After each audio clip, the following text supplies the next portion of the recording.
Coming up on Exposure, today I'm speaking with Elizabeth Frost, Director of MAHA Ohio, former Ohio State Director for Robert F. Kennedy Jr.'s presidential campaign, the co-founder of Independent Force Consulting, and a board member of the Coalition of Chemically Impacted Communities.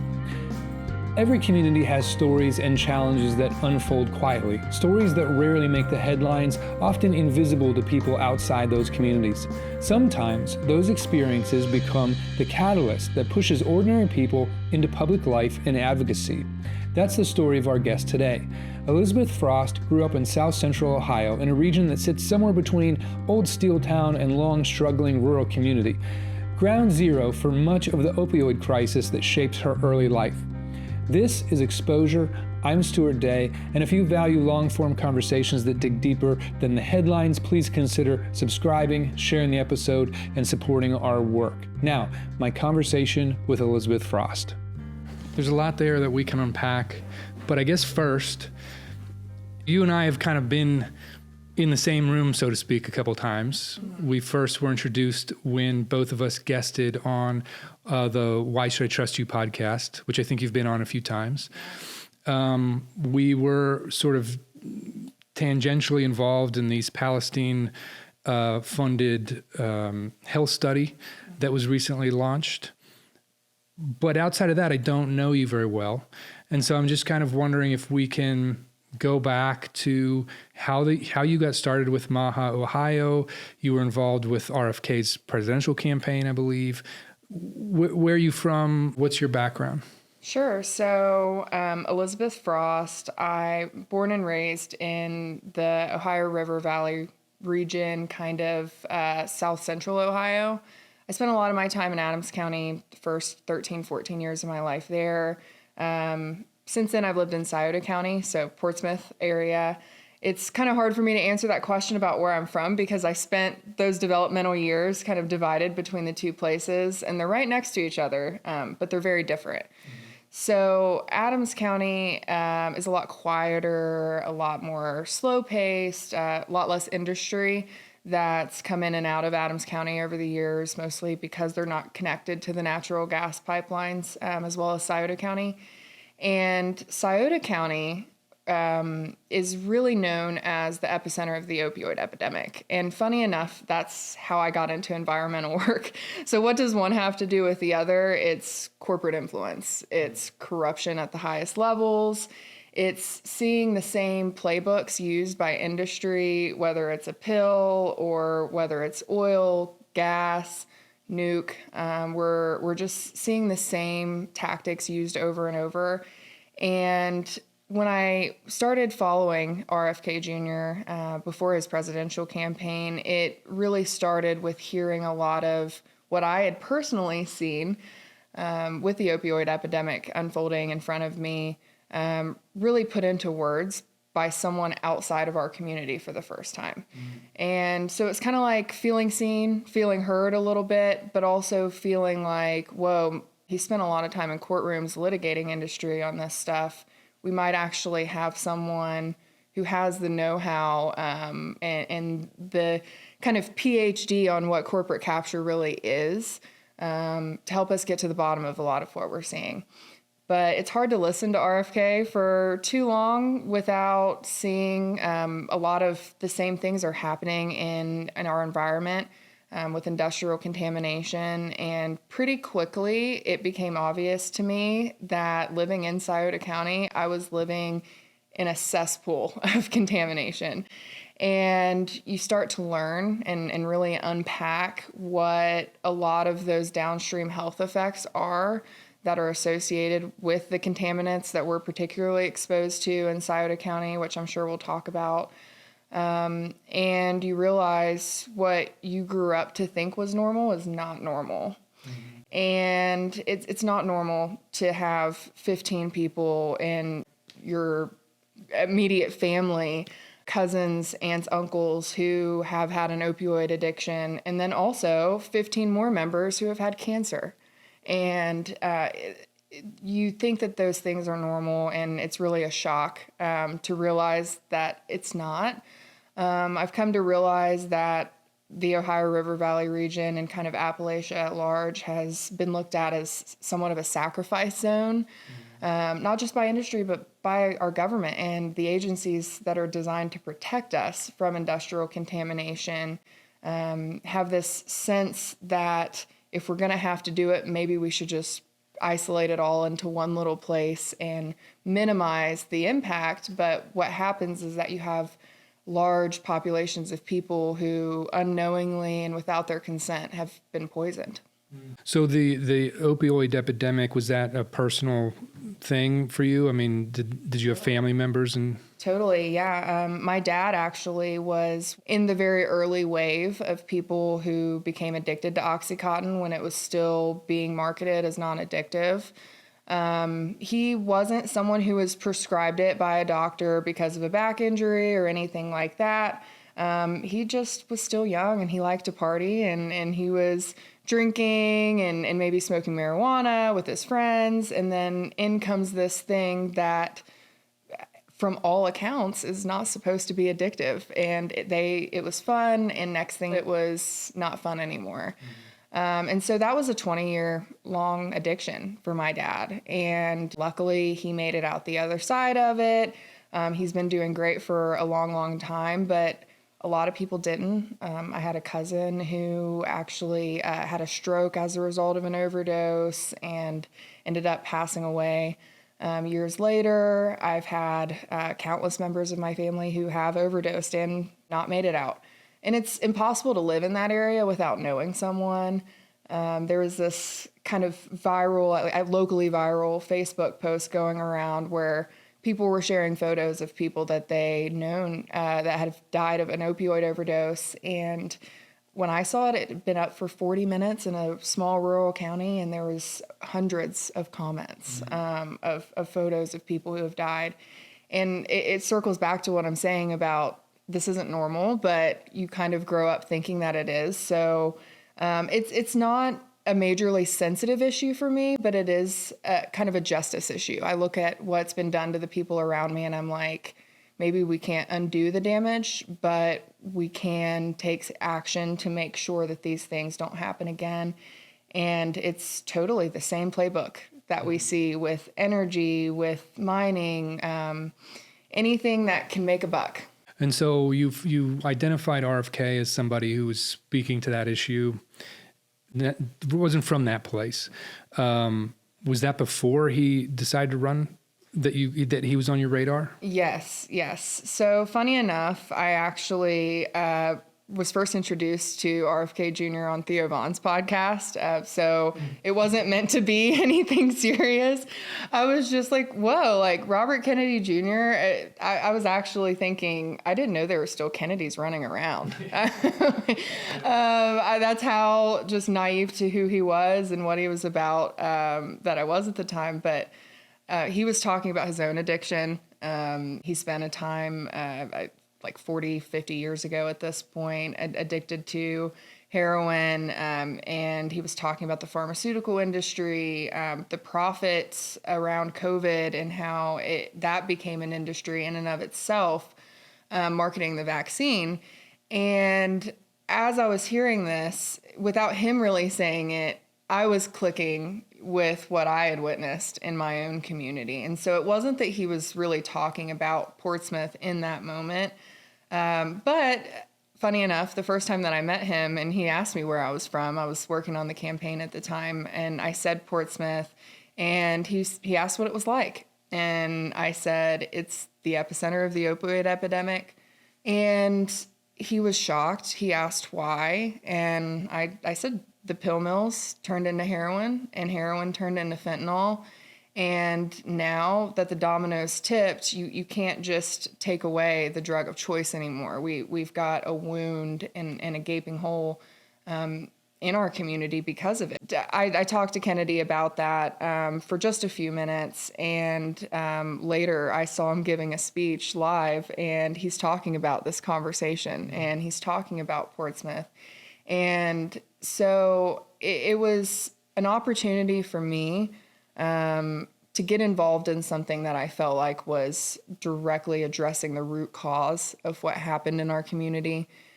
Before pills, it was mines. It was the steel industry. This community in South Central Ohio has been abused for a long time, as has Appalachia at large. A lot of these problems aren't unique. Had you had any experience prior to working with RFK in politics at all? Just kind of along the margins. I was civically engaged, I would say, but I didn't work in politics professionally. Tried to get involved and help out with a good cause when I could. But it was really everything that I had felt kind of tugging at me to maybe get involved in a community project or volunteer on a campaign here or there, really all kind of synced together in the moment when I identified by hearing someone else say it out loud. It's funny how it takes that sometimes to really put to words what you've been thinking and feeling, which is we need to get to the root of corporate capture and corporate influence in our country before we're going to see any of these problems actually solved. We can keep trying to volunteer at an addiction treatment center or do things at a small scale, but unfortunately the root cause is so big that you're just putting Band-Aids on bullet holes until you do more. So you started working with RFK through his campaign, and I imagine that throughout that you're pretty inspired by him and what he was saying, as were so many other people, myself included. I mean, I really liked, I didn't know that much about him either at first. And I started hearing him say things about glyphosate. Like we're organic farmers, my family, and I'm a small business owner. But this was the first person running for major office in my lifetime that was mentioning artificial dyes in foods and pesticides and the industrial agriculture system and how that has toxified our food system. I mean, so I was like, wow, I don't know that much about him, but this is great. Then I kind of looked into his background and I was like, this guy's like an legitimate environmental hero, basically. But then at the same time, this weird thing happened where he started just getting attacked by everybody. And I'm wondering, like, what was that kind of an odd moment for you? Because you've sort of attached yourself to this guy who's resonating with you. He's saying a lot of things that are very inspiring. And then all of a sudden you're seeing all these attacks come towards him. Yes. At the time, it felt very organized. And I'll say over time, I've come to soften my opinion on it to say that I think there was a lot of money flowing in for sure that helped move those attacks along. But I've also come to know a lot of people in media that I didn't know a lot of people in media at the time. And I've come to realize that there's echo chambers in these circles. There's groupthink, there's peer pressure, there's a number of factors beyond just a higher up or an executive at a news company coming in and saying, this is the narrative today. But it felt that way at the time. It really felt that way. Because you may have seen there's clips that you can play of multiple different journalists on TV saying the exact same lines over top of each other. And you're like, how does this happen? But I think it was really an incredible experiment that was conducted, unfortunately, on Americans and on journalists and media at large, of what happens when that much money flows in and you have these little nudges in these directions. And we found that we're very vulnerable to that. Mm-hmm. As a country, we're very, very vulnerable. It was shocking how easy it was for lifelong environmentalists who have spent their life admiring Kennedy's work to turn around and say, actually, I think maybe this guy's a crackpot. And so much of that was rooted in his positions on vaccines. That was a vulnerability for him. It was not maybe a popular opinion that he held, and some of his statements were pretty strongly worded. And so it was a vulnerability that was certainly used against him. But it was also, I think there was a financial incentive for companies to try and protect a moneymaker with that as well. So we did see a lot of money flow in, and it was a very strange time because it was coming from all directions. There was a lot of censorship. At one point, there was about a month, our campaign emails internally were being censored. And so I sent an email to a campaign manager one time saying, hey, you do this attachment on an email you sent out to the entire campaign staff, or I think it was the chief of staff, but that she'd sent out to the entire campaign staff was blocked as like a dangerous attachment, and we weren't able to see it. Funny enough, it was the advertisement for his version of the presidential debate, where he was kept out of the presidential debate. It was a flyer that we were all supposed to share, and we weren't able to access it. And in campaigns, these things move really fast.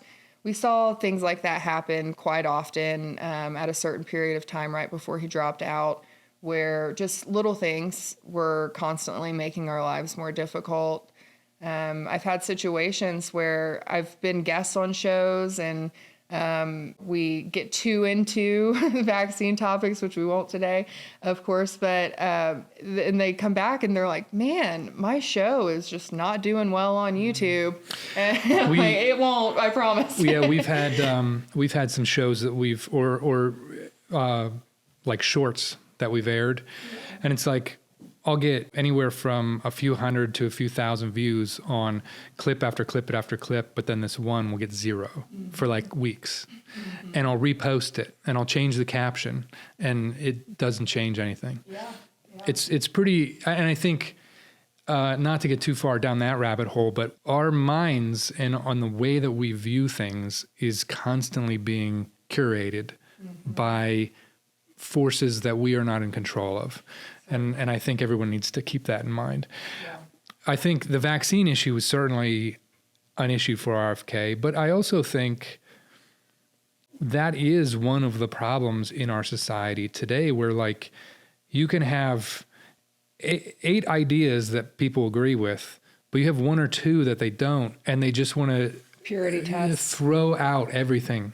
Yeah. And that was what was remarkable, I thought, of RFK, not really having a skin in the game, but just seeing somebody who had done so much legitimate positive work in his life, not just for the environment, but he would go down to South America and work for communities that had nothing to protect them against big corporations. I mean, he did a lot of like really amazing. If it was anyone else, you would have a lot of people saying that he has done amazing work. Right. I believe in the 90s, it was 1995, he was named like Time Magazine's Hero of the Planet. Yeah, and he overcame addiction, which if it was anyone else, would be praised. Right. Here's a guy that was addicted to hard drugs for a long time, made a lot of bad choices, overcame it, has been very open and honest about it every time he's been asked.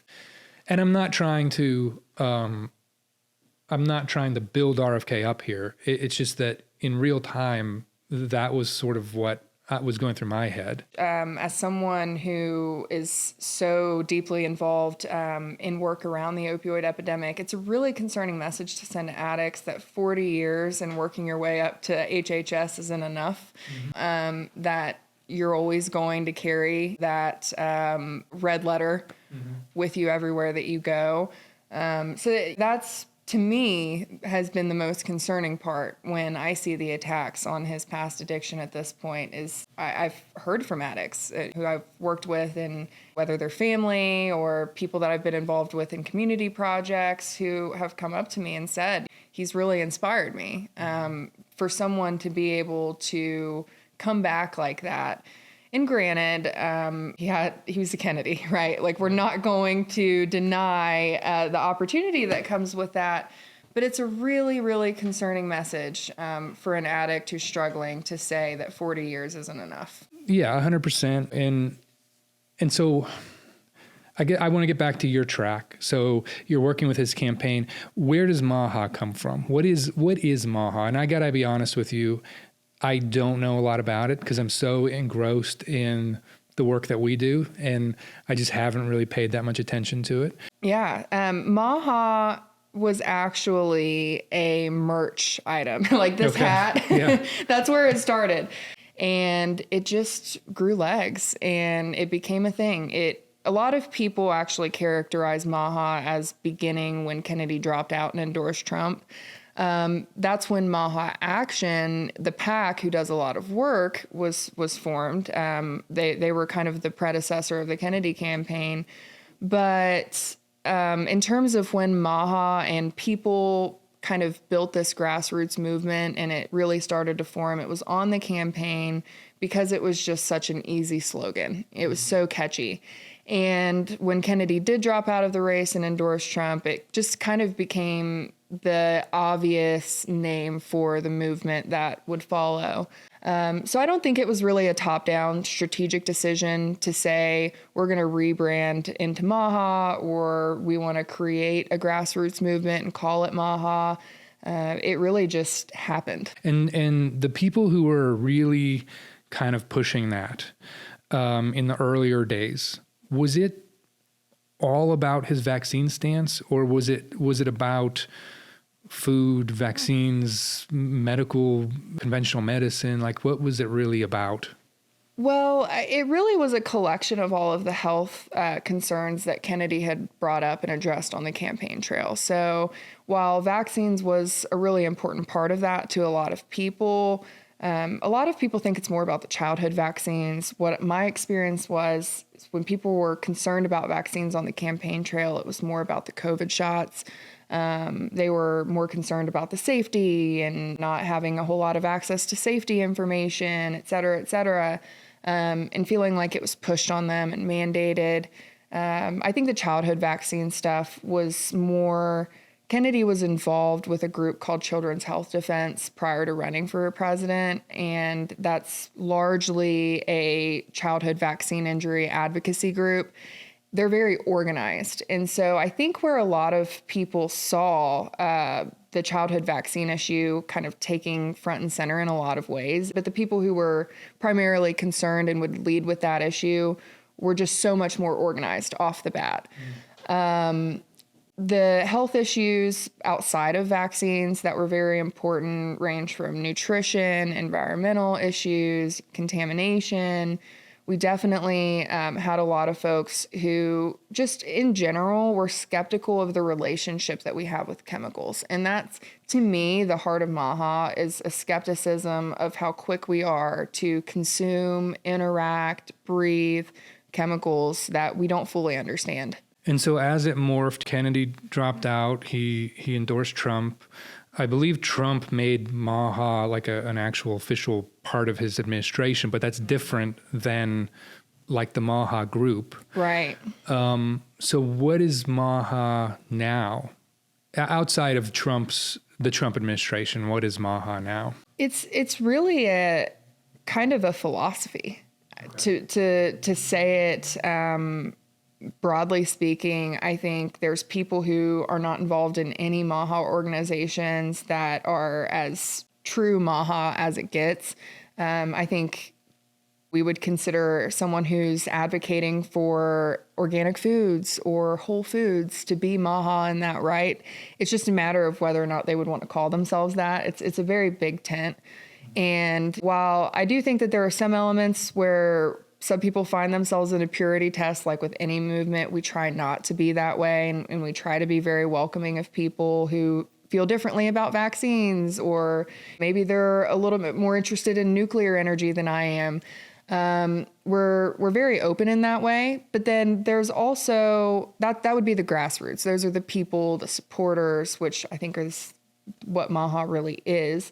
And then there's the organizations. We've got MAHA Ohio. We're kind of a grassroots advocacy group. We want to try to get involved and help out where we can to move the needle in whatever way that looks like, to get people healthier and more informed and have the ability to consent to the fullest extent possible before they interact with harmful chemicals. What that looks like for us ranges from legislative support. We have a MAHA caucus in Ohio State House. So we've got a group of state legislators who have committed to MAHA policies and advancing MAHA legislation in the state. So we work with them. We work with research institutions to try and help guide research in a direction that's going to improve things in our state relative to health. And then we've got other state organizations in other states that I'm not involved with as much. And we've got national organizations. MAHA Action is a PAC. There's a think tank called MAHA Institute. And really, a lot of people work between different organizations and just try to chip in where they can to move forward what it is that those supporters we talked about are passionate about. I guess I hear a lot about MAHA, but mostly it's from people who think it's just wackadoo nonsense. Do you think that I guess two questions. Do you think that there's anything to the criticism of MAHA? Like, have you ever heard criticisms of the ideas in MAHA that you thought were legitimate criticisms? Totally. I think in any group or any organization, if someone says that they agree with everything that anyone within that group or organization says, it might be a cult, or they're lying to you. And there's certainly a lot of statements that have been made by people in MAHA and even Kennedy that I don't agree with 100%. And the problem is that we have, and this isn't just with MAHA and people who dislike MAHA, this is with everything. We have a tendency to characterize groups by their most extreme elements. And I think that there are people in MAHA who I don't totally agree with everything that they say. I like Del Bigtree. He's been kind to me the times that I've met him. He's been really involved with the MAHA PACs and was involved with the Kennedy campaign, kind of a big mover in MAHA. And I was at a conference and he said, God is an anti-vaxxer. And I was like, don't say that. But that's extreme. Maybe I have questions or criticisms about the way we test certain things or how much influence we let industry have. But there's certain things I wouldn't say. So yeah, I totally think sometimes people take it too far. Sometimes people make blanket statements or they want to burn it all down without having the solutions to problems. I think every organization has some layer of that. Yeah. So then on the flip side of the same coin is what do you think people are getting wrong about MAHA when they attack it? Yeah, I wish people would understand that everybody found their way to MAHA for a reason, because they were somehow affected, wronged, hurt, injured, or someone in their family or their life sustained some kind of impact as a result of our health system being broken, or even our EPA being broken, our relationship between government and industry being broken.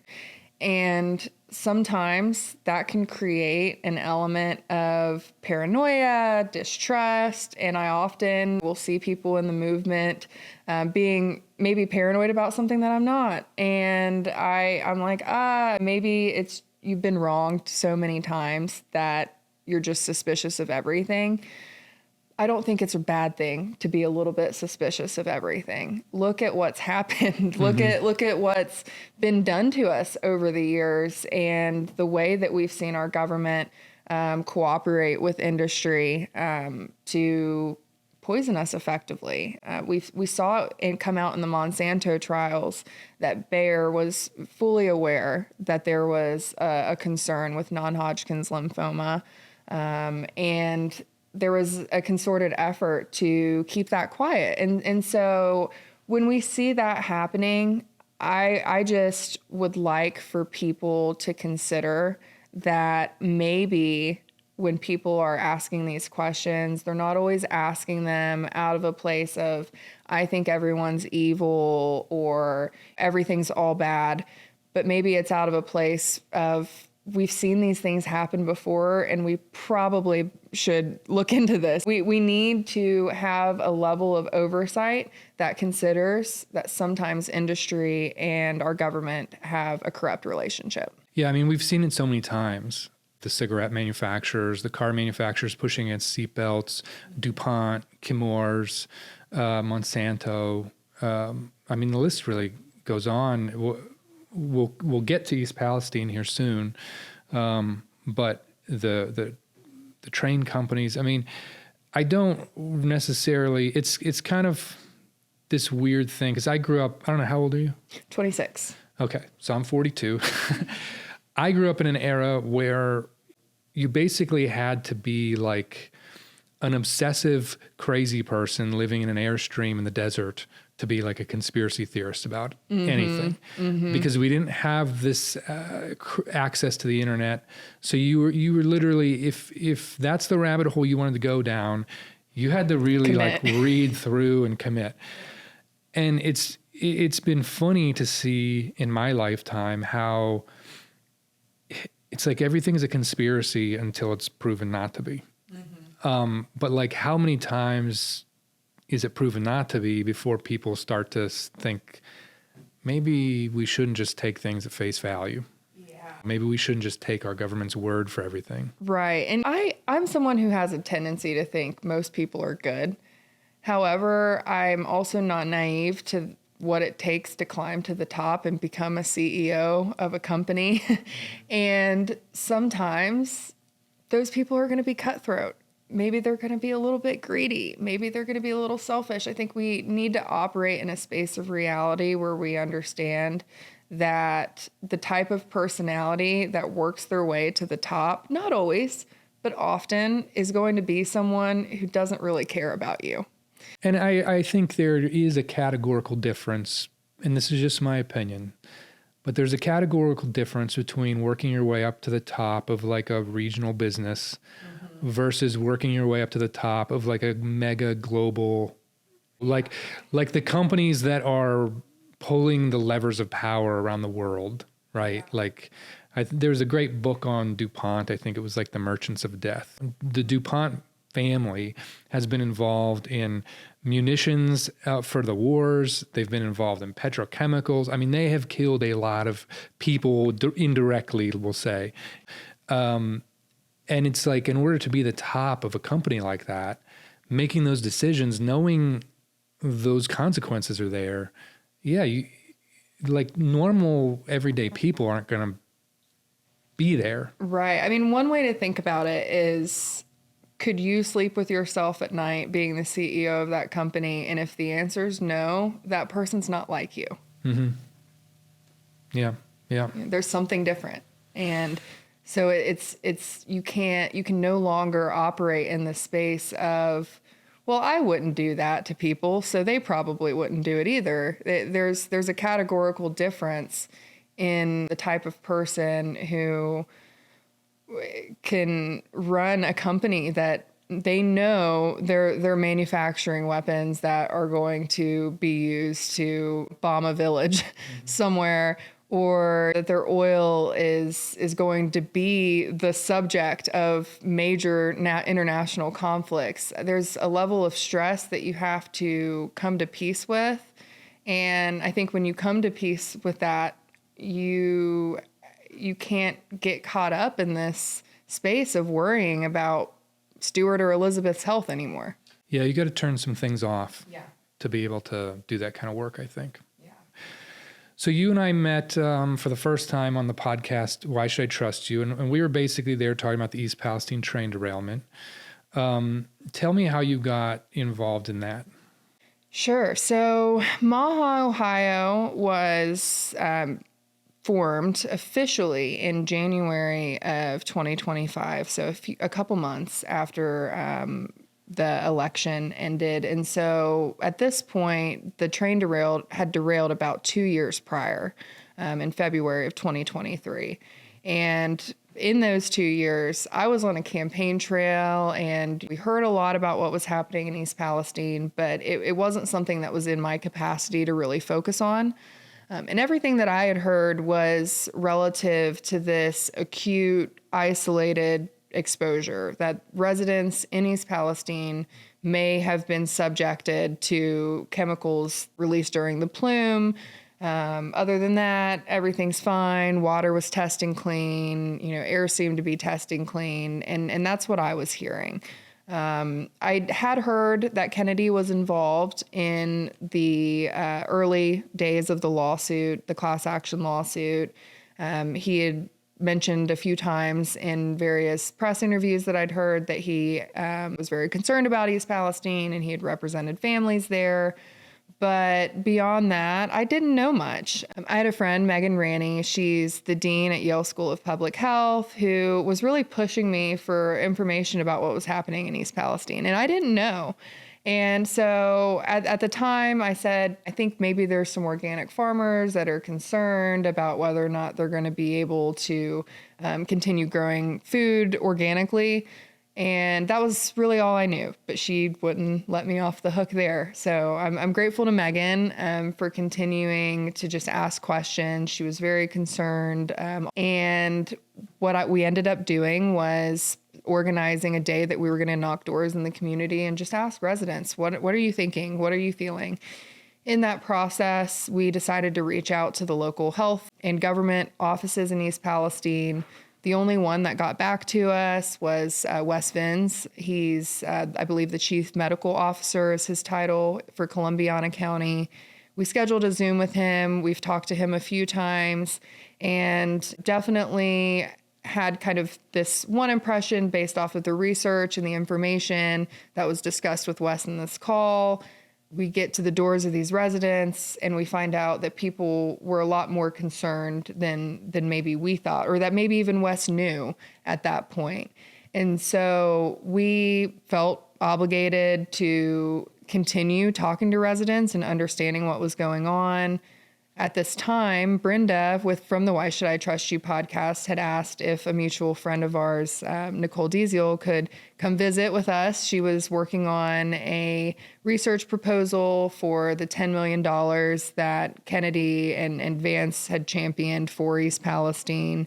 And so there's this $10 million of research funding that's available. Nicole is applying for research, and she wanted to know, like, what is it that the residents would actually want me to research? She's familiar with epidemiology, with contamination. This is really right up her alley, but there's different ways that you can take it.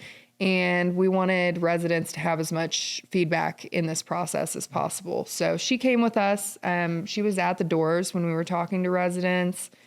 We brought that survey online to expand and hear from even more people. And in that process, it was obvious that water was of big concern to residents. And so the proposal that Nicole had submitted was a lot broader than just water, but water was a very important piece of that because there's so much groundwater and so many underground caves and mines in this area of Appalachia that it would be false for anyone to be able to guarantee that there is not chemicals that are still moving throughout the ecosystem. And so there was a lot more work that needed to be done in that area. The other elements of the proposal were cut back. There's other schools, UK and Pittsburgh, that are involved in the research. But since then, we've been working to try and get as much feedback and communication with residents in that process as we can. And I've also been working with Jamie. She's with the Coalition for Chemically Impacted Communities. She's a resident in East Palestine. Jamie Wallace is her name. She's been incredible and helped us really get into communication with some of the sicker residents and the more impacted residents. Now, understandably, they're a little bit more shy. They have been really outcast by other residents in the community who maybe don't believe that their sickness was caused by the train derailment. There's a lot of division there. And so we've just been trying to learn, trying to offer a little boost of advocacy where we can. But I would say at this stage in the game, we're really still just learning. There's a lot to learn. It's funny hear you tell the story about going for the walk with Nicole Diesel, because we met with her the next day. Like, we were kind of working in the background with Nicole and the Yale team. And I think it's just one of the things that I wish, kind of like how I asked you, what do you wish people that criticize MAHA knew? Or since I started working with Ohio Valley Allies and we started this podcast, I have interacted with so many different people across so many different walks of life who are all kind of involved in this work. Environmental advocacy, advocacy for harmed citizens, trying to push back against corporate capture and greed. And it's remarkable the different types of people you meet and the different circles that you end up kind of going in and out of. And yet on the outside, I feel like the view of environmental activists, quote unquote, is so like, it's such a trope. It's such a stereotype, but it's like so many serious people, like attorneys and physicians and scientists and community organizers and journalists, and they're all coming at it different angle, but they're all kind of converging in these same places. Mm-hmm. It's interesting to me. I think that's one of what I feel like the biggest accomplishments of the MAHA movement has been is getting just a little line of communication open with conservatives on environmental issues. Yes. Because you're right, it's been so hard. Environmental work has just been so characterized as everything's about climate change and this and that, and it's so left. And in reality, I work mostly in rural conservative communities. That's where a lot of these factories are. And the people who are the sickest and the most impacted by what's going on, at least proportionately, are often people who are voting red. And we're seeing now that with access to the right information, people are concerned. And that's just been this message that I've tried to put out, is that we want to educate people but not tell them what to think. Because when people see what's happening, they're going to come to a very similar conclusion. Yeah, that's very similar to my philosophy on fracking, oil and gas, and petrochemicals, although it's a little more challenging because there's heavy biases already built into people on those issues. But the more that I have learned and seen firsthand in doing this work, if people knew what was happening on injection well sites and in petrochemical facilities, like, yeah, you can't avoid that conclusion. It's right. So much of it's obvious, but it comes down to people operating off of very different information. And I can recall a time where if my favorite politician said something, I was just going to agree with it. We're not all that far removed from that. It comes down to a matter of I have more information than I did back then. And so we live in this world where everyone is so busy. We all have jobs and we have responsibilities, and there's kids that have games and practices, and dinner needs to be made. And if you want dinner to not be junk food, it's going to take an hour and a half to prepare. And everyone is just so busy. It's really difficult to A, find the time, and B, find the care to worry about it. I have so many friends that I talk to who just say it takes everything I have to just get through the day. I don't have the time or willpower to do that. And then you think, this is depressing stuff sometimes, right? Is it really what you want to do with your one spare hour in the day, is to focus on this? So we have this challenge of finding creative ways to get information out to people. And we had, I think, this incredible town hall. It wasn't something that MAHA Ohio hosted. It was hosted by Local 12 out of Cincinnati, in Pike County, regarding the nuclear facility that they have there. And in that town hall, they had residents from the community all have an opportunity to speak and just kind of tell their story about their experiences with cancer. They didn't know. A lot of folks genuinely didn't know. And you don't know unless you're affected and unless you've somehow come across this information. And so that education component is so very important, and getting this information out to people, having neighbors talk to neighbors. We haven't done enough of that in a long time. And I think that's how we've come so disconnected to what's happening in our community. We've become very isolated from each other, even though social media in theory is connecting us all. it's having this opposite effect where we are all just living in these silos. Right. I mean, you're more connected with your best friend on Snapchat than you are with your next door neighbor if you're a 16-year-old in today's world. And that Snapchat friend might be from California. And so you might know a lot about what's happening in Riverside, California, but you don't know what's happening with your neighbor down the street. And it's a very strange dynamic, and especially when your environmental work relies so heavily on residents all kind of noticing that something weird is happening and then working in reverse to figure out, okay, what's causing this weird thing to happen. Our eyes are all burning. We're all being diagnosed with COPD. Our river is hazy. But it comes to residents in a community interacting with each other to say we're noticing the same thing. We lose so much of that when we spend all of our time online. So to me, like, MAHA was kind of what little I knew of it. It was like the vaccine thing, some distrust of conventional medicine, sort of food-related stuff, exercise.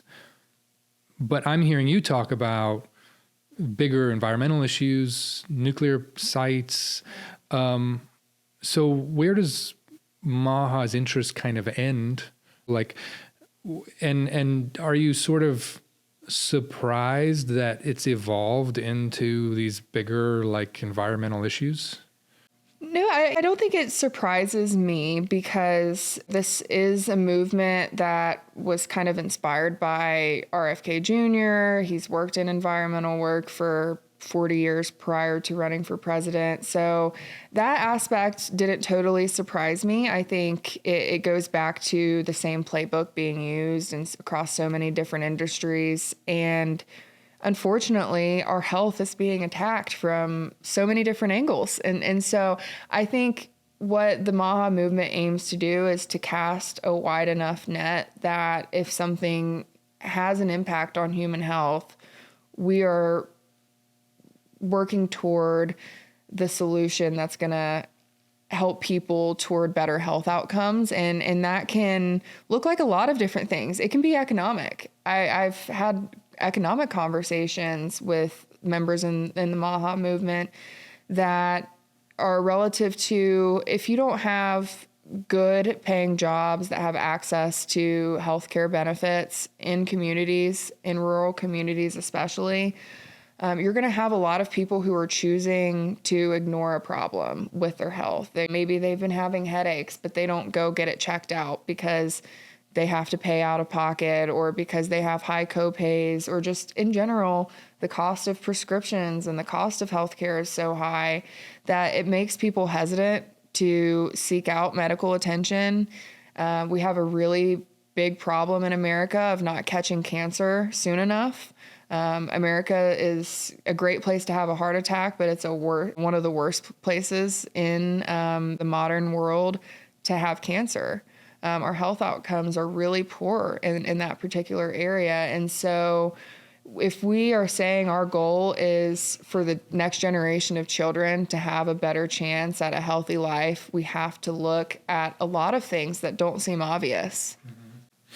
Yeah, and I think this is a conversation I've had with Dr. Diesel a couple times, where statistically in the medical community and in medical research, it's kind of easy to look at things like cancer rate. I mean, it's not as easy as it should be because we are terrible with data collection and things like that. Yeah. That's a whole other conversation. But when you have people coming in for cancer treatment, it's like, okay, you can mark that off as cancer.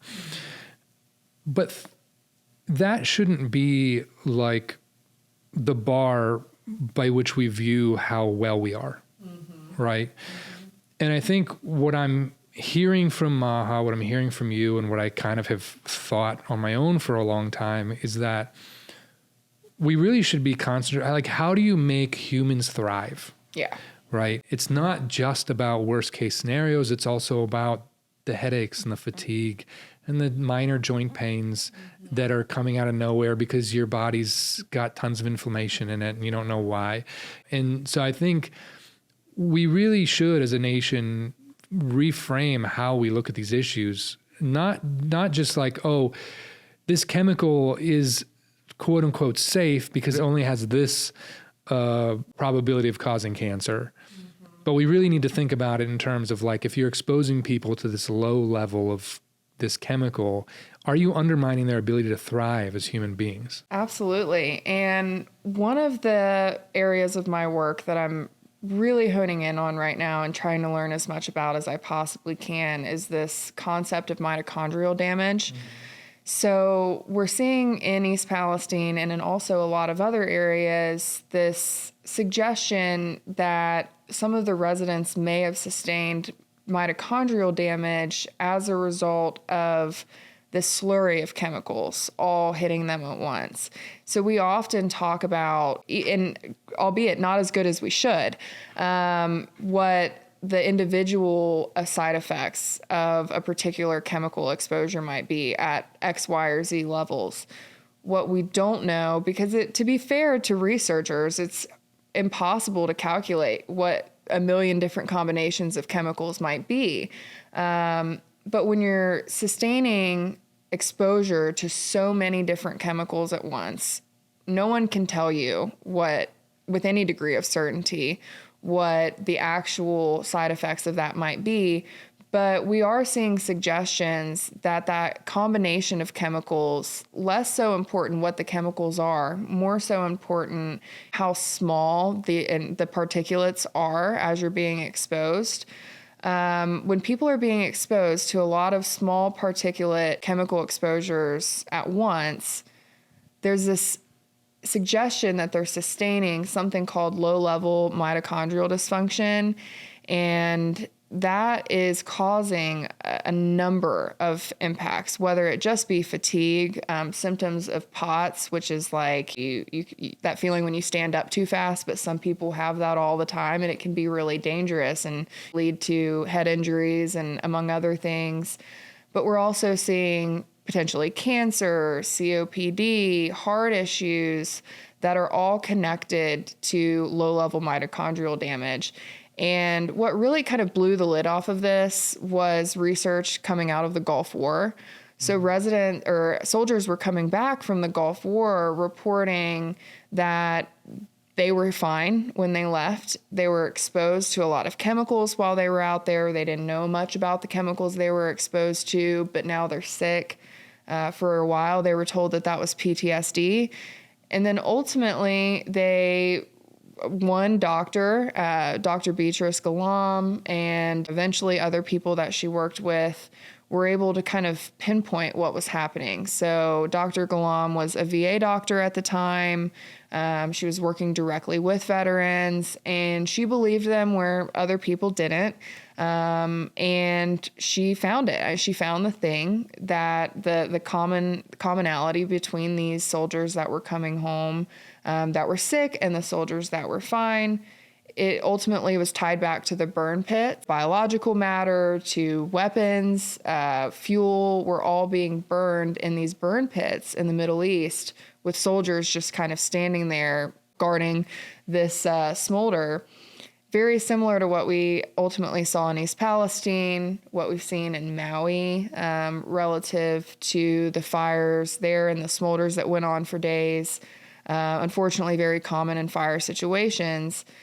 It's a perfect storm for these chemicals to burn off into these incredibly small particulates that your mitochondria of your cells are very vulnerable to. And when it's all coming at you at once, a mixture of a number of different chemicals, it can do very mysterious things to your health. Mm-hmm. This is one of the big blind spots with our regulatory system, is this idea of low-level cumulative exposure.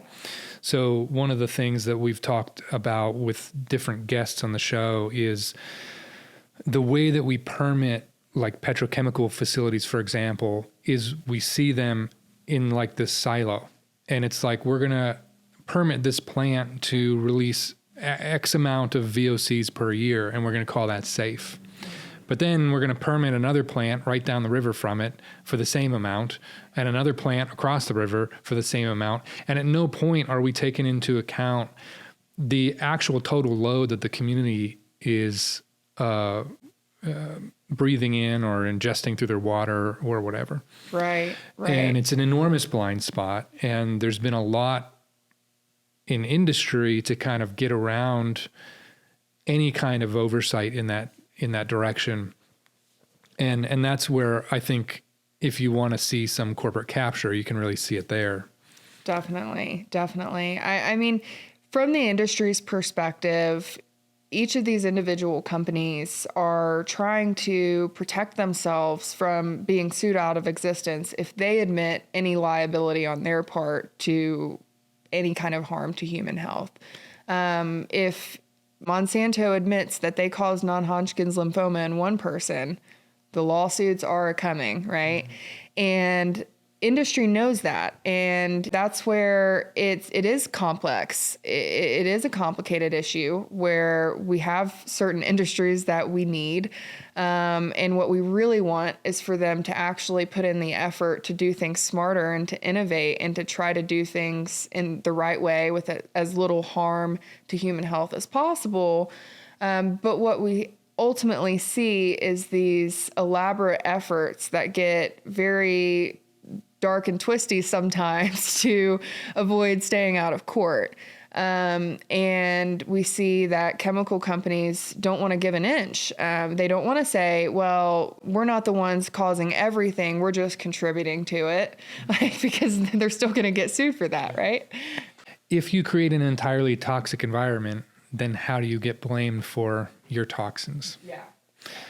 How much is fracking and natural gas development on your radar? It's something that I'm very aware of being in Southern Ohio. It's something that hasn't been kind of the front and center of my work over the past year. I think it's definitely something that we are all exposed to some level in Ohio. I don't think anyone in Ohio is completely isolated from the effects of fracking and natural gas, because certainly we've seen incidents in Ohio. We've got the Ohio River that touches so many things, and we've had some really horrible incidents there. But yeah, it's not the front and center of my work, but it's something I'm very aware of. So you did work with Dr. Diesel. Are you aware of her work in fracking? Mm-hmm. Mm-hmm.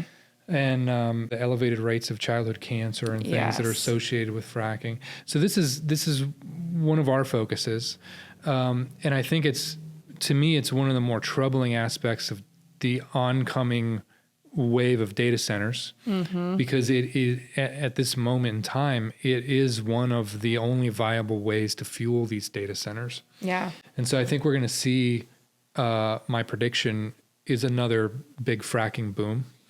I know that there's some potential large-scale pipelines sort of in the mix, and I'm very concerned about that from a public health standpoint. And so from your perspective, we're seeing childhood cancer. I believe there's even some research around IQ rates being impacted in communities regarding fracking. But if you're talking to MAHA, what would you say the number one or even the top three human health concerns that people need to be thinking about with fracking? So it would be fugitive emissions coming off sites, and the fracking wells themselves. So there's upstream, there's midstream, and there's downstream. Mm-hmm. Upstream is like the source. So that's like your fracking well. Mm-hmm. Downstream is your petrochemical plants or your natural gas power plants or mm-hmm. your export terminals. There's a decent amount of research on both ends of that, the upstream and the downstream. What I'm really concerned about is the midstream, because that represents to me kind of a blind spot in both the research and the regulations, but also like just people's general idea of what fracking is. Mm-hmm. Because the midstream facilities are your processing plants, your separation plants, your compressor stations, and all of that, not all of it, but a lot of that tends to be tucked away in these places where like no one ever really sees them. Yeah. But when you do see them, they're like enormous facilities. And you see them and you're just like, no one is really looking at how much stuff is coming off of these things. Mm-hmm. And they're processing so much. We have a small one by our farm on the Ohio side of the state line. And it's relatively small. It's I believe they're stripping the ethane out of the raw natural gas and then sending it down a pipeline. But there's a 24-hour-a-day flare there on that site. And that flare, if you're standing on the road looking at it, it's probably the size of like a small school bus. And it's just burning 24 hours a day.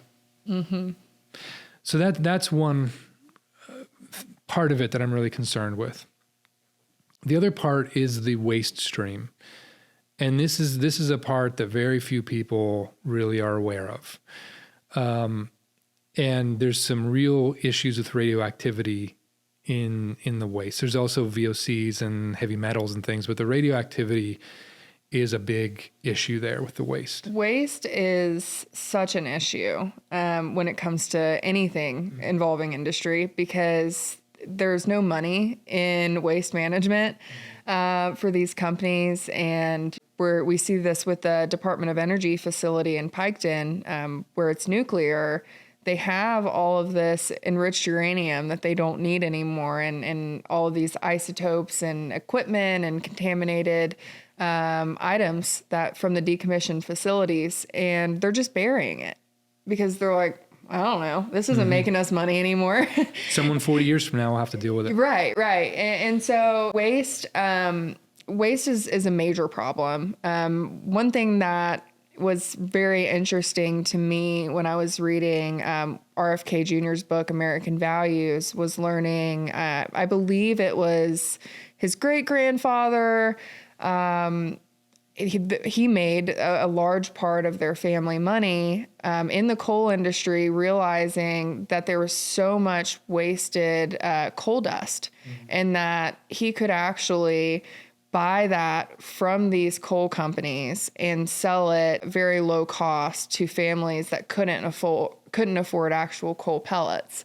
And so it's just an example of how there are things that we can do with waste if we're smart about it, and we try to build our systems with the idea in mind that we don't want this to just be left behind somewhere in a pile, causing us problems or causing our grandkids problems one day. I think that that's a legitimate way to look at it, but it comes with its own set of costs. Yeah. A lot of the byproducts of industry have been kind of shifted to consumer products.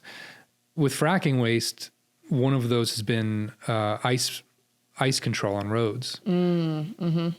But it's radioactive. And so you've created a opportunity, quote unquote. Yeah, you run back into this whole cycle of you're trusting the people who already aren't responsible to do something responsible again, right? Yeah, and it ends up feeling, a lot of times, it ends up feeling like the industry is just basically finding a convoluted way to not dispose of their waste properly. Right.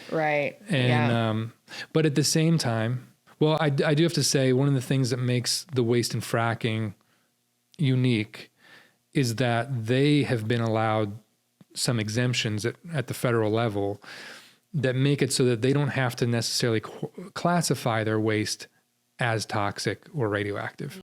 And that's one of the big issues with fracking waste kind of specifically, is that for a long time and still to this day, I think it's more regulated now than it was. But for a long time, they were taking this stuff just to like municipal landfills, the same stuff that our trash goes to, and they were dumping this very hot radioactive waste there. And then it was leaching through rainwater and everything and getting into rivers and things. I mean, totally. I mean, radioactive waste has the ability to move incredibly through water. And we often think about water as this thing that we can just test and be like, oh no, this is good. It doesn't really work that way when you're dealing with so many possible contaminants. And I think people who aren't incredibly involved in environmental work and in human health, you think that your Brita is going to do something for you. And what we're really seeing in these communities is, it's kind of terrifying, because you have situations like East Palestine. What do we tell people to test for? Mm-hmm. We can give them a few good things, but there's a number of other possibilities. In Pike County, what do you tell people to test for? And so it's very concerning when we see these things getting into the waterways like that. So do you feel the Trump administration? So I kind of understood, like when Kennedy joined Trump, I really couldn't blame him, because the Democrats threw him to the curb, which I thought strategically was just stupid, but that's what they did. And so he joined with Trump. And I guess his rationale at the time was, I want to make a difference, and this is my only shot to do it. So I got it. As time has unfolded, though, we've seen the Trump administration do some things that are pretty egregious for public health. Mm-hmm. They've rolled back a number of very foundational EPA regulations involving the Clean Air Act, Clean Water, et cetera. They have basically given glyphosate a full-throated endorsement. And so I'm curious, and throughout all of that, Kennedy has really gone along with it. And so I'm curious, do you feel any sense of betrayal? Do you feel like a letdown at all? I definitely feel like the Trump administration has kind of shown their hand to the extent that MAHA was a matter of convenience during the election. I do think that there are elements of what MAHA stands for that Trump wants to be a part of his legacy. And that's where we have these shifts on things like prescription drug costs. And we're not really seeing the movement that we're wanting, but we're seeing that there are some moves that are being done at the highest level from the Oval to help move these things along. And then as soon as we get into anything that involves the EPA or the USDA, things start going really south really quickly. And these are all things that are clearly under direct order from the president. It's not that these agency heads, Zeldin or Rollins, are going rogue. But we do see that conflict. These Zeldin and Rollins are also members on the MAHA commission that Trump formed, that was designed to be kind of a first of its kind group or team of various agency heads that were all aligned and chartered on these specific issues. And looking at glyphosate was a part of that. And now we're seeing that it's being caught up in this messaging that we need to produce more food for national defense, where I think what the people wanted was to see that Monsanto was going to be held to a higher standard for producing safer chemicals, and that people would have better access to organic foods. We often see that these ideas are pitted against each other, it's particularly in human health and environmental work, where it becomes so binary and so black and white. Like, we either need to ban glyphosate or we need to double down on this and protect it, because these people over here want to get rid of glyphosate. So we need to dig in at the federal level and get something on paper that protects these companies. And in reality, I don't think that's what the majority of people wanted. A lot of people do understand that you can collapse a nation's food supply if you completely change the way that you do agriculture overnight. I don't think that's really what people wanted, but we end up in this situation where it's pitted against each other and we get these extremes. And now, beyond that, I also think we have really seen a in full force how willing this administration is to consider the needs of industry as if it's like a human organism, right? Like it is this massive constituency.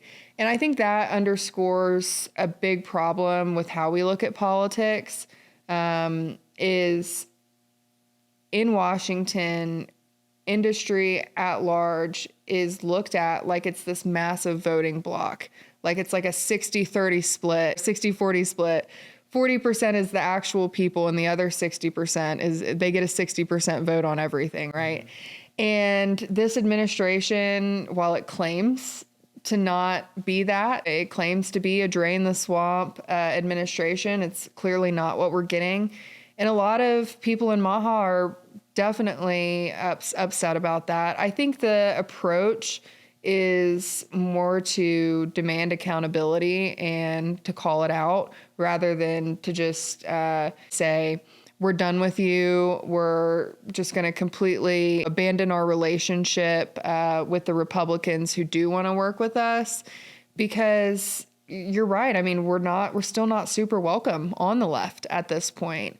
The positions on vaccine stuff has still kind of drawn this hard line that the Democrats don't want to cross. And so MAHA, if they're not a little bit careful, we can politically isolate ourselves pretty quickly. I think we are starting to see some folks like Thomas Massey out of Kentucky, who is taking a stance against these hardline conservative positions while still being a Republican. He's outspoken against the president's glyphosate executive order. I actually got to talk to Rep. Massey about TASCA and some of the rollbacks with the Toxic Substance Control Act that's drafted in Congress right now. And so we're hoping to find some allies that are a little bit more anti-corporate than the Trump administration. But you're right. Like the solution can't be that we just alienate ourselves completely and lose all ground. Mm-hmm. Mm-hmm. So I guess what are like the key things that are on your radar that you care about personally right now in your community, in your state? I mean, yeah, I think right now what I'm most focused on is we need to get people who are going to hear MAHA policies elected in the midterms. It's a huge part of what we need. We don't have enough allies in the state house in Ohio right now to really move our priorities forward. There's a lot of Republicans in the state house who align with MAHA on maybe things like nutrition or exercise. But as soon as it becomes an industry versus human health, it's going to be industry every time. And so we're looking to add more allies in the state house. That's a huge thing. So if anyone who's listening is like, what do we need right now? Just pay really close attention. Show up and vote in the midterms. Even if you're not in Ohio and you're in any other state, it matters. It matters how your politicians feel about industry, how much say that they give industry in their decision making. So that's a very important piece of what we're doing. We're also trying to get the nuclear waste that's being buried in Pike County relocated to a facility in Utah that's much better suited for it. It's a more arid climate out there. They don't have the groundwater that we have here in Appalachia that allows these the radioactive isotopes to move so freely. And we're also trying to advocate for victims of industrial contamination across the state at large. That's happening in East Palestine.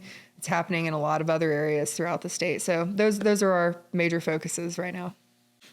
And what do you think needs to change structurally in the United States to correct some of these problems? Because I get to this place sometimes where it is so overwhelming and there's so much pushback that I almost feel like there's nothing you can do.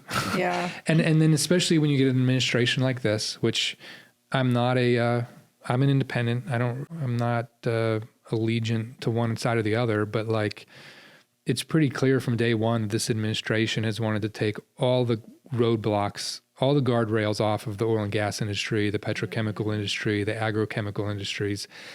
And so it's just kind of like, I feel in some ways it's like 40 or 50 years of environmental work has been undone. Yeah, I mean, what was it that Trump said during Bobby's endorsement announcement?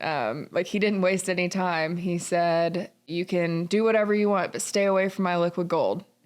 It was right off the bat. He was very clear about that. And I mean, at least they kept their promise on one thing, right? Yeah. I don't know. I guess that's what you'll give them, is that they followed through. But yeah, I think what needs to change is we need to repeal Citizens United. It's such a major influential factor in all that we're seeing happening, that so much corporate money is able to flow into these PACs. If anyone listening isn't familiar with Citizens United, it's a Supreme Court case where ultimately it was decided that PACs have political free speech and they're able to spend as much money as they want in support of a candidate or cause, with very, very little oversight. So that's a huge factor in what we're seeing right now. I think that's why we saw so much change in our country around 2011 when that happened. That would be a huge step in the right direction. I also think term limits are very important. We have people who have just spent way too much time in their offices in Washington. It's been too long since they've been a normal person. And that's an issue. Anyone, whether you're in science, whether you're in government, whether you're in insurance, whether you're in mining, if you only are in your little bubble, you're going to be missing a lot of the bigger picture. So even in the best case where politicians aren't corrupted by being in government for 40 years, which is like really, really difficult to do, you're going to be a little bit out of touch. And I think that's another major factor, something that needs to change. I agree, but I do caution people. Like, I do think that term limits are super important, but sometimes I worry that people want term limits to be too short. Yeah. Because like, I do think Chaos. that there's a break-in period where like you're basically, if you're a freshman senator, Yeah. you have to like learn how it all works, and that's got to take some time. And That's a good point. 2 years, 4 years, I don't think that's enough time. Yeah. I mean, I think if we're talking about Congress or if we're talking about Senate, if we're looking at something more like 8 to 10 years, I think that's maybe a more reasonable amount of time. You're right. Especially if what you want is someone right out of the factory or right off the farm to go into Washington and be as in touch with what it means to be an everyday American as possible. They're going to come in green. They're going to come in not knowing what's going on. And there's a big issue with industry and corporations taking advantage of naivety in politicians. And so if you have nothing but an assembly full of people who are completely naive to all of industry's tricks, that's not going to go well for us either. Lastly, what are your thoughts on like universal healthcare? I mean, is that because some of the things you've said today make me think, well, universal healthcare would probably solve that, or at least help. But I guess there's another part of my brain that thinks of MAHA as being very I see MAHA mostly as an independent, but kind of like right-leaning independent group. Yeah, so MAHA itself, I don't think really has any sense of a unified opinion on universal healthcare, single-payer healthcare. That's something that is still being debated, and I think still being fleshed out among just the grassroots movement. Like I said, it's so many different groups, and it's just a swell of support that there really hasn't been any sense of consensus on that. For me personally, I would love to see us get to that point. I think that it's a place that if you want to be the best country in the world, I think if you're America first and you have a super conservative view of what America should be, You want America to be the best place in the world to get sick. You want America to be the safest place to have a car accident because that you're not going to have a 2-hour wait in an emergency room. You want it to be the best place to get diagnosed with cancer. And so I see it, maybe a little bit of a conservative streak in me because I did grow up where I grew up, sees it that way. I also see that we have an issue where insurance companies run our healthcare system, and we don't often do things right in this country.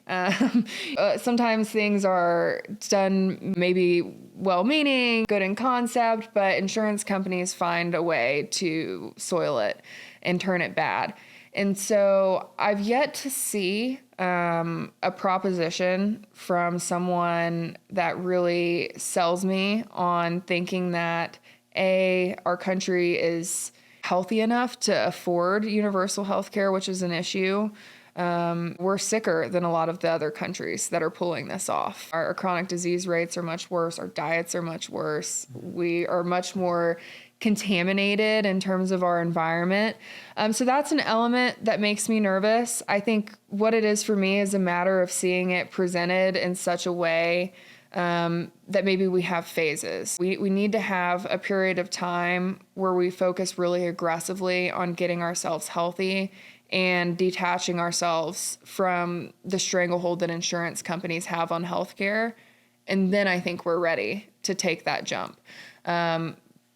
But what happens with people in that in-between, and how do we take care of people in that in-between? How do we get people healthy without the universal health care? Those are things I don't have the answers to. Yeah, I mean, there's a big question to that about, like, is the modern conventional medical system contributing to the unhealthiness? A lot of people in MAHA would say yes. They feel much healthier away from the doctor, maybe at the chiropractor, but... Yeah, I mean, I do think that, like, the question of universal health care, it's like, if you're just pushing that forward as a policy by itself, and you're not also talking about the food system and environmental exposures, then you're not really getting to the heart of it all. Mm-hmm. And I was talking to a PA senator about, she was very aggressively pushing industrial solar, and I am a big supporter of solar as a technology, but I think industrial solar is really about the dumbest way to go about it. Yeah. Especially on, like, prime farmland and clear cutting forests and everything. So I was explaining to her my positions on that and kind of why I thought I understood her motivation, but I thought she was missing some important pieces.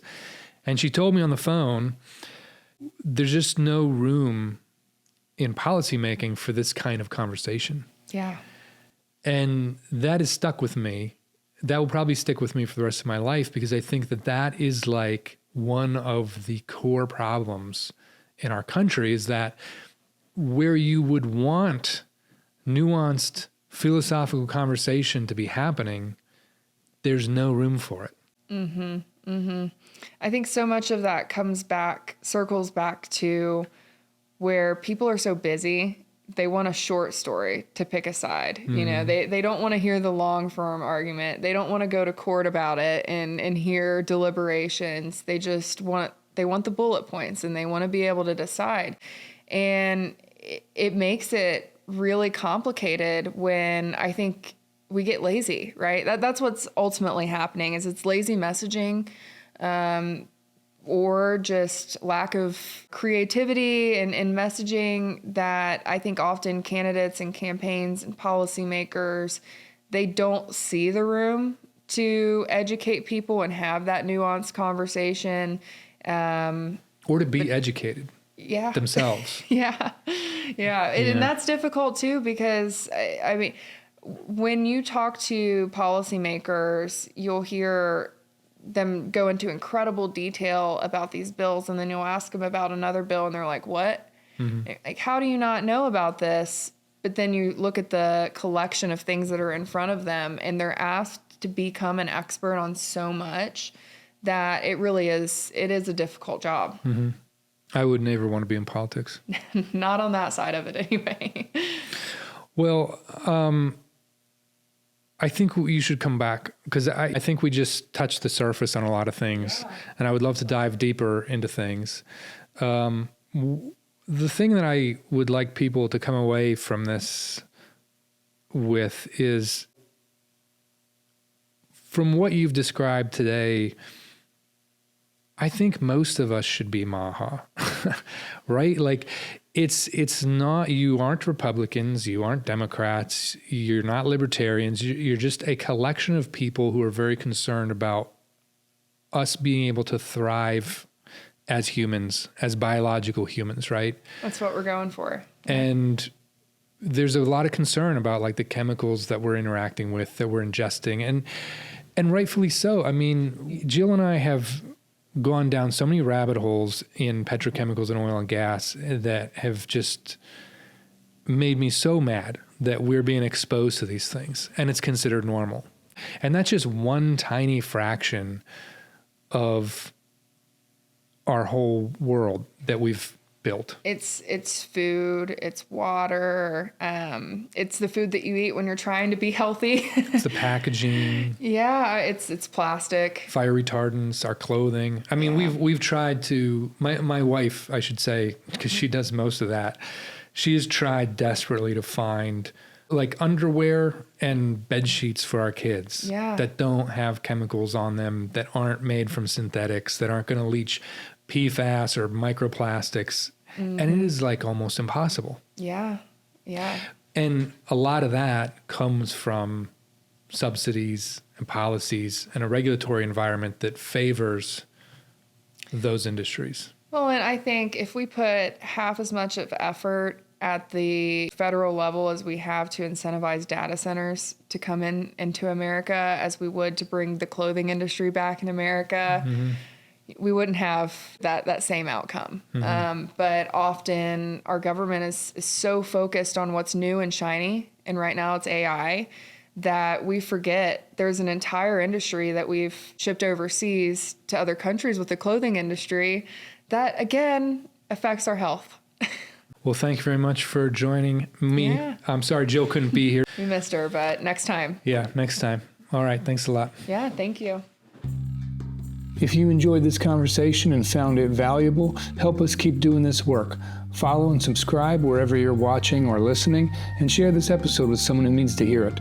For full episodes, citations, sources, and deeper analysis, head to our website, exposurestudios.org, or join us on our Substack. Links are in the description. This is Exposure, and we'll see you next time.